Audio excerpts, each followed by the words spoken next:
Halo, selamat pagi. Teman-teman pasti pernah dengar ucapan seseorang yang ngomong seperti ini. Kebahagiaan itu bukan sesuatu yang dicari, tapi sesuatu yang diciptakan.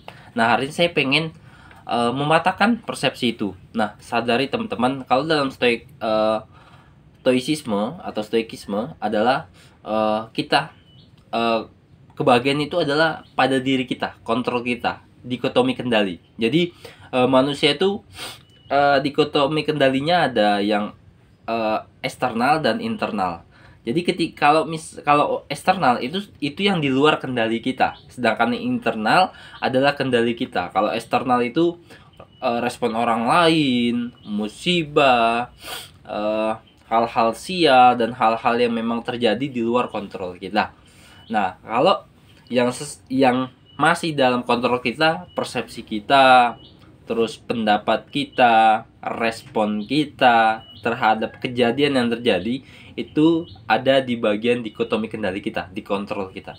Jadi ketika orang marah-marah, ketika orang ngasih pendapat, ketika ngasih kritik, itu kontrolnya ada di diri kita. Respon kita mau yang negatif atau yang positif. Ketika kita merespon dengan negatif, kita sedang menjauhi proses untuk menjadi pribadi yang lebih bahagia. Contoh ketika kita dikritik, kita marah, kita balas mengkritik, mencari kesalahan orang lain, atau ketika ada kejadian hal yang tidak diinginkan kita mengeluh, itu bagian dari kita tidak bisa mengontrol emosi negatif tersebut.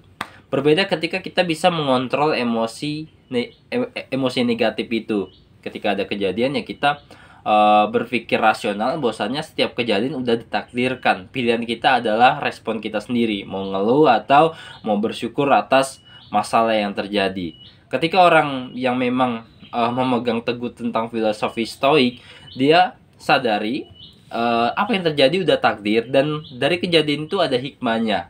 Dan dia ketika dia dikritik orang marah dengan kita, dia tidak mau mengeluarkan emosi-emosi negatif, balik marah, balik mengkritik, balik mencari kesalahan. Itu akan membuat diri dia menjauhi proses kebahagiaan, dan itu sangat melelahkan ketika kita memang mengeluarkan emosi negatif. Nah, jadi dalam stoikisme adalah kita menahan emosi-emosi negatif untuk tidak marah, untuk tidak mengeluarkan emosi negatif kita gitu. Jadi respon kita terhadap hal apapun itu ada di kendali kita.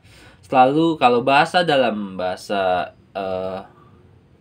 Islamnya adalah bersangka baik. Setiap kejadian pasti ada hikmahnya. Sekian dari saya, semoga bermanfaat.